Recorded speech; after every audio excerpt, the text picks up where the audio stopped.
Hello friends, welcome back to our channel K docs. मैं doctor Rana Chanchal. आज इस video में मैं डिस्कस करूंगा कि पेन, चेस्ट पेन किस टाइप से होता है, किस किस वजह से होता है, होम रेमेडीज़ क्या है या किस तरीके से आप उसको हेल्प कर सकते हैं, और फाइनली कब आपको परेशान होने की ज़रूरत है, और हार्ट का जो दर्द होता है, हार्ट का जो पेन होता है, वो आप कैसे पहचानेंगे, और कब आपको डॉक्टर के पास जाने की ज़रूरत है और क्या क्या जांचें करवाने की ज़रूरत है। तो सबसे पहले तो ये समझना है कि जो पोस्ट कोविड में ये चेस्ट पेन है या चेस्ट टाइटनेस की हम लोग बात करते हैं या हैवीनेस की बात करते हैं, जिस तरीके से पेशेंट्स हमें एक्सप्लेन करते हैं, तो ये कुछ दिन तक रहेगा। ये 2 हफ्ते से 2 महीने यानी 2 से 8 हफ्ते तक बना रह सकता है और धीरे धीरे करके ग्रेजुअली इंप्रूव होता है। कि जब भी हम पेन को एक्सप्लेन करते हैं तो उसके कुछ कैरेक्टरिस्टिक्स होते हैं जो कि हमें पहचानना ज़रूरी है। तो सबसे पहले है कि साइट कहाँ पे हो रहा है pain. Right side of chest है, लेफ्ट साइड ऑफ चेस्ट है, नीचे है, चेस्ट के बीच में है, ऊपर है, चारों तरफ है। तो ये साइट बहुत इंपॉर्टेंट है क्योंकि इस साइट से बहुत हेल्प मिल जाती है कि पेन कहाँ से ओरिजिनेट हो रहा है।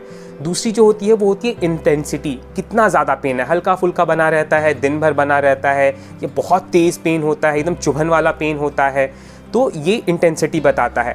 थर्ड चीज़ जो होती है क्वालिटी ऑफ पेन, किस तरीके का पेन है। दबाव वाला है, भारीपन सा लगता है छाती में, क्रशिंग पेन है, मतलब ऐसा लगता है कि कोई बहुत बड़ी सी चीज़ या पत्थर हमारे चेस्ट पे आके बैठ गया हो या लग गया हो, एकदम क्रश कर रहा है। क्या ये ग्राइंडिंग पेन है, मरोड़ वाला पेन है। क्या ये प्रिकिंग पेन होता है कि चुभन की तरीके से, जैसे सुई का जो टिप होता है उस तरीके से कहीं कहीं आके चिपता है, सेकंड्स के लिए रहता है फिर चला जाता है।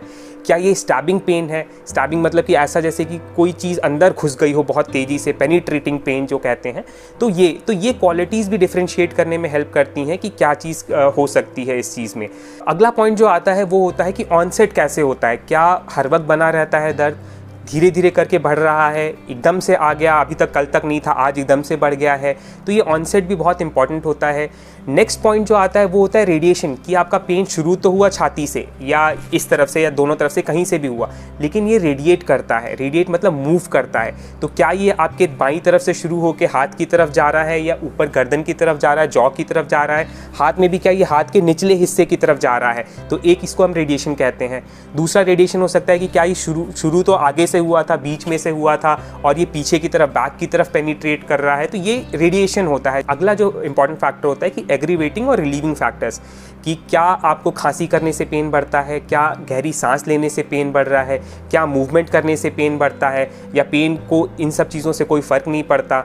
क्या आप जब एक्सरसाइज करने लगें, दौड़ने लगें तो पेन बढ़ रहा है।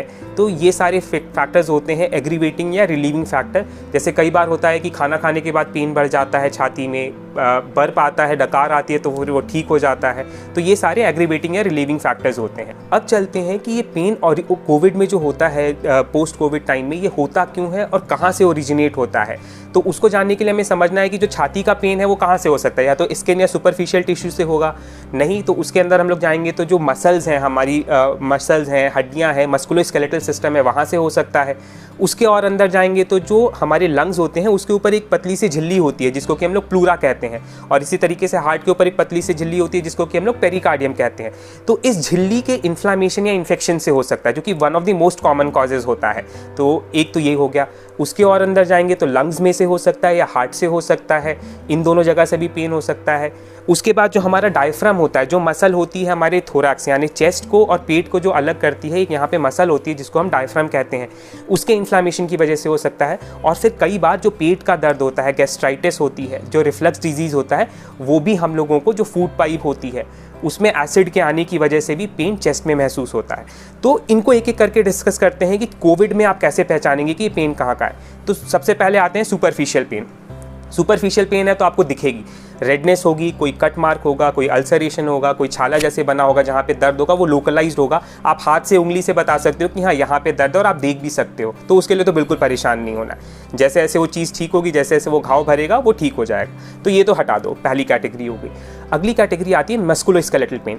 ये one of the most common cause है अलॉन्ग विद प्लूरल पेन। तो मस्कुलोस्केलेटल पेन का मतलब क्या है कि जो भी हमारे मसल्स हैं, छाती के मसल्स हैं और जो हड्डियाँ हैं जिनसे हमारी छाती का जो रिबकेज है वो बना है, इसके इन्फ्लामेशन या इसकी ओवर एक्टिविटी की वजह से होता है। तो जिसको बहुत देर से खांसी आती है, कई बार मसल फटीग होता है, लैक्टिक एसिड एक्यूमुलेट होता है और उसकी वजह से पेन होता है। दूसरी चीज़ होती है हमारे छाती के साइड में जो बीच में जो हड्डी होती है, इसके साइड में जहाँ पे आके हमारी रिब्स जुड़ती हैं, इसको हम लोग कहते हैं कॉस्टोकॉन्ड्रल जंक्शन कहते हैं। इसी के बगल में उसका इन्फ्लामेशन होता है जिसको कि हम लोग मेडिकल टर्म में कॉस्ट्रोकॉन्ड्राइटिस कहते हैं। तो ये भी पेन बहुत कॉमन होता है। इसको सिंपल तरीके से आप पहचान सकते हो। पहला कि अगर आप बहुत डीप ब्रेथ कर रहे हो या खांस रहे हो या छाती जब भी हिलती है तो पेन होगा और एकदम से होगा, फिर ठीक हो जाएगा। दूसरा इसका जो टेस्ट होता है वो होता है कि अगर आप अपने हाथ को ऊपर करके पीछे करेंगे, यानी इन जोड़ों को जो अगर आप स्ट्रेच कर रहे हैं तो आपको पेन होगा, और जैसे आप नॉर्मल पोजीशन में आते हैं तो पेन ठीक हो जाता है। तो अगर आप हाथ को ऊपर करेंगे, स्ट्रेच करेंगे, यहाँ पे अगर पेन हो रहा है, इसका मतलब ये कॉस्ट्रोकॉन्ड्राइटिस का पेन है, मस्कुलोस्केलेटल पेन है। इसके लिए आपको परेशान होने की ज़रूरत नहीं है, ये धीरे धीरे करके खुद ही ठीक हो जाएगा। अगर बहुत ज़्यादा पेन हो रहा है तो आप कोई भी एक एंटी इन्फ्लामेटरी अपने डॉक्टर से पूछ के ले सकते हैं पेन के लिए। अगली चीज़ जो आती है वो होता है प्लोराइटिस या प्लूरा और लंग्स का पेन। तो जब भी किसी को जो सिवियर या मॉडरेट कोविड रहा है, जिसको लंग्स में इन्फेक्शन, निमोनिया बहुत ज़्यादा रहता है, अब नीचे इन्फेक्शन है तो ऊपर वाली झिल्ली भी इन्फ्लेम्ड हो जाती है, जिसको कि हम लोग प्लोराइटिस कहते हैं। कि जब भी हमें प्लूरा हमारी स्ट्रेच होगी, जो झिल्ली है वो स्ट्रेच होगी लंग के ऊपर, तो वो दर्द होता है। तो इसको हम लोग कैसे पहचानेंगे? यही कि अगर हमने गहरी सांस ली, हमने खांसी किया तो वो पेन हो सकता है। तो इसके लिए भी परेशान नहीं होना है, ये भी आपको धीरे धीरे करके एंटी इन्फ्लामेटरी जो ड्रग्स होती हैं, दर्द की दवा होती हैं, उससे ठीक हो जाएगा और एंटीबायोटिक से ठीक हो जाएगा। तो ये तो हम लोग पहुँच गए प्लूरा तक और लंग्स तक। निमोनिया का भी दर्द इसी तरीके से होता है। अगली चीज़ जो आती है वो होती है डायफ्राम की। तो डायफ्राम भी कई बार होता है कि लंग्स अगर इन्वॉल्व हैं और लोअर लोब्स इन्वॉल्व हैं, यानी हमारी छाती में जो लंग्स इन्वॉल्व है, निमोनिया था, वो अगर लोअर लोब का होता है तो लंग्स को तो इन्वॉल्व करेगा, उसके ऊपर जो झिल्ली है उसको इन्वॉल्व करेगा, और कई बार वो डायफ्राम को भी इरिटेट करता है, जिसकी वजह से ये पेन हो सकता है। और अगर पेट के अंदर भी कोई इन्फ्लामेशन है तो वो डायफ्राम को इरिटेट करके जब भी आपको खांसी आएगी या आप बहुत गहरी सांस लेंगे तो वो पेन हो सकता है। दो सबसे इम्पॉर्टेंट पेन जो कि बहुत क्लोजली रिसेंबल करते हैं एक दूसरे को, और बहुत इंपॉर्टेंट है जानना कि डिफ्रेंशिएट कैसे करें, और ये काफ़ी कॉमन भी है। तो अभी तक जो हमने बात किया, ये सारी चीज़ें मिलती हैं, और अगर ये सारी चीज़ें होती हैं तो आपको बिल्कुल परेशान होने की बात नहीं है। ये खुद ब खुद 2 से 4 हफ्ते में ठीक हो जाएंगी। आप कोई भी दर्द की एंटी इन्फ्लामेटरी दवाइयाँ ले सकते हैं। अब आते हैं जो रिफ्लक्स डिजीज़ या गैस्ट्राइटिस होती है, इसकी वजह क्या होती है। पहली बात तो है कि इतनी सारी हम दवाइयाँ पी रहे हैं, लोग गर्म पानी, उबलता हुआ पानी पी रहे हैं, काढ़ा पी रहे हैं, जो रूटीन में नहीं था आप लोगों के, वो लोग भी अब दिन में 5-5, 6-6 बार खूब सारे मसालेदार काढ़ा पी रहे हैं। दूसरी चीज़ होती है कि जो स्टेरॉइड्स हम लोग लेते हैं वो भी गैस्ट्राइटिस करवाता है। कई बार गैस्ट्रिक पेन हो सकता है, जो कि काफ़ी इसी तरीके से होगा कि बहुत तेज़ चुभन जैसा होता है और एकदम से दर्द होता है। हल्का हल्का दर्द बीच में जनरली स्टर्नम के पास बना रहता है, बैक में रेडिएट कर सकता है। दूसरी चीज़ इसी से क्या होती है कि हार्ट बर्न, जो हम लोग कहते हैं कि गैस्ट्रिक रिफ्लक्स होता है। तो ये भी चीज़ कॉमनली देखी गई है पोस्ट कोविड में कि कई लोगों को गैस्ट्रिक बर्न होता है, जो कि एकदम से तेज सा पेन होगा, नॉर्मली डकार वगैरह से ठीक हो जाता है। तो ये जो होता है, ये गैस्ट्रिक पेन जो होता है, वो इसकी क्लासिकल कैरेक्टरिस्टिक यही होती है कि ये भी एक डल सा पेन होता है। कई बार चुभन जैसा होता है कि पेट में कहीं पे एकदम से पेट क्या बिल्कुल छाती के बीच में चुभन सा हुआ और फिर ठीक हो गया। डकार लेने से इसमें बहुत आराम मिलता है, और ये पोजीशन से कई बार डिफ्रेंशिएट करता है। जो रिफ्लक्स डिजीज़ का पेन होता है, अगर आप लेटेंगे तो हो सकता है ये पेन बढ़ जाए, क्योंकि एसिड ऊपर आने लगता है। अगर आप बैठते हैं या चलते हैं तो ये पेन कम हो जाता है। तो ये भी एक रिलीविंग फैक्टर होता है। इसके लिए क्या है कि आप सबसे पहले तो इसको पहचानें, और ज़्यादातर पेन यही होते हैं क्योंकि वजह है हमारे पास। हमने स्टेरॉइड्स बहुत सारे खाए हैं, हमने काढ़ा पिया है, हमने इतनी सारी पैथी की दवाइयाँ खा ली हैं, हमने एलोपैथी खा ली, हमने आयुर्वेदिक खा ली, हमने होम्योपैथी खा ली। होता क्या है, हमारे सब कुछ पेट में जाता है और वहाँ पे वो छील लेता है, उसको अल्सरेट कर देता है, गैस्ट्राइटिस करवाता है, और इसी वजह से ये पेन होता है। तो ये एक बहुत कॉमन इंपॉर्टेंट पेन है जो कि हार्ट के पेन को मिमिक करता है, और ज़्यादातर केसेस में यही पेन होता है। तो इसको समझना ज़रूरी है। कैसे ठीक करें इसको? तो सिंपल सी बात है, आपको जो चीज़ें हो रही हैं, पहली बात तो ये सारी दवाइयाँ अगर ज़रूरत नहीं है तो मत लो। अगली चीज़ जो होती है कि जब भी आप इतनी सारी दवाइयाँ दे रहे हैं तो प्लीज़ एक एंटासिड लेना मत भूलिए। जब ज़रूरत नहीं है तो दवाइयाँ बंद कर दें। एक्स्ट्रा दवाइयाँ लोग 20-20, 25-25 दिन एंटीबायोटिक्स खा रहे हैं, वो चीज़ नहीं करें, ठीक है। तो एक तो ये हो गया।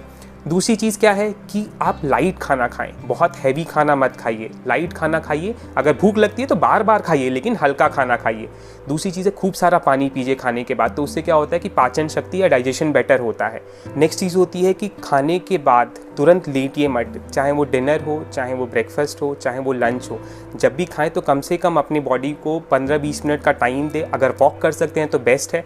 खाने के बाद, स्पेशली नाइट के खाने के बाद, अगर रूम के अंदर अगर आइसोलेटेड है या अगर आप बाहर कहीं जा सकते हैं, छत पे जाके अगर 15-20 मिनट अगर आप चल सकते हैं खाने के बाद सोने से पहले, तो ये बहुत हेल्पफुल होगा। तो ये सारी कुछ छोटी छोटी चीज़ें हैं, अगर आप ये सारी चीज़ें करेंगे तो देखिएगा ऑटोमेटिकली आपका पेन जो है वो ठीक हो जाएगा। आपको किसी मेडिसिन की ज़रूरत नहीं है, कोई पैनिक की ज़रूरत नहीं है।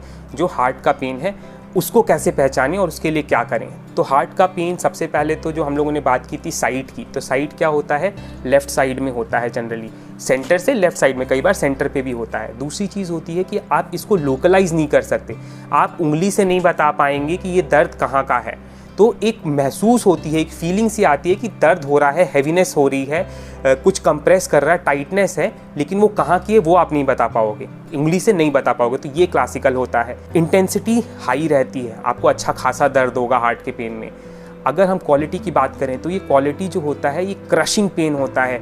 जैसे एग्जांपल हम लोग कह देंगे जैसे कोई हाथी छाती पे आके बैठ गया हो, इतना दर्द होगा आपको। और ये दर्द सेकंड्स नहीं रहता, ये मिनट्स तक बना रहता है। ठीक है, तो उस चीज़ का भी ध्यान देना कि क्वालिटी ऑफ पेन क्या है। क्या ये एकदम क्रशिंग पेन है, ऐसा लग रहा है कि आपकी छाती को कोई दबा रहा है, साथ में आपको बाकी सारी चीज़ें हो सकती हैं जैसे पसीना निकलना, घबराहट होना, धड़कन तेज चलने लगना, ये सब चीज़ें इसके साथ एसोसिएटेड हो सकती हैं। अगली चीज़ जो होती है वो होता है रेडिएशन। तो रेडिएशन बहुत इंपॉर्टेंट है कि कई बार जो हार्ट, ये जो दर्द यहाँ से शुरू हुआ वो रेडिएट करता है बाजू के लेफ़्ट साइड में, लेफ़्ट आर्म के निचले हिस्से में या ऊपर की तरफ जॉ के तरफ। तो इसको भी देखना है, शोल्डर में भी ये चीज़ जा सकती है। लेकिन अगर शोल्डर में पेन हो रहा है तो पहले अपना हाथ हिला के देख लेना। ऐसा तो नहीं है कि शोल्डर जॉइंट में कोई प्रॉब्लम हो या यहाँ पे किसी मसल का पेन हो। अगर हाथ हिलाने से पेन बढ़ या घट नहीं रहा है, सेम कांस्टेंट बना हुआ है, इसका मतलब अगेन ये हार्ट से पेन हो सकता है।